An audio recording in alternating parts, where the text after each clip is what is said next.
બદામ શેક બનાવવા 25 નંગ જેટલી બદામને પાણી એડ કરી 6 થી 7 કલાક પલાળી ફોતરા કાઢી મિક્સર જારમાં લઈ લઈએ। સાથે 7 ચમચી જેટલી ખાંડ, 1 ચમચી ઘરની મલાઈ અને થોડુંક ઠંડુ દૂધ એડ કરી ગ્રાઇન્ડ કરી લઈએ અને સ્મૂથ પેસ્ટ બનાવી લઈએ। હવે કઢાઈમાં 1 લીટર દૂધ એડ કરી ઠંડા દૂધમાંથી 2 ચમચા દૂધ બાઉલમાં લઈ લઈએ અને તેમાં 2 ચમચી મિલ્ક પાવડર અને 1 ચમચી કસ્ટર્ડ પાવડર એડ કરી મિક્સ કરી લઈએ।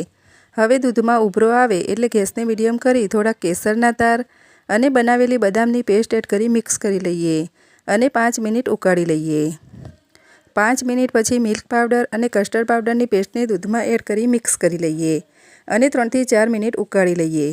દૂધ ઉકળીને થોડુંક ઘટ થઈ જાય એટલે અડધી ચમચી એલાયચી પાવડર એડ કરી મિક્સ કરી લઈએ અને દૂધને હલાવતા રહીને ઠંડુ કરી લઈએ અને બાઉલમાં કાઢી 1 કલાક ફ્રીજમાં ઠંડુ થવા મૂકી દઈએ અને ગ્લાસમાં કાઢી ઉપરથી કાજુ બદામના ટુકડા અને પિસ્તાના ટુકડાથી ગાર્નિશિંગ કરી લઈએ।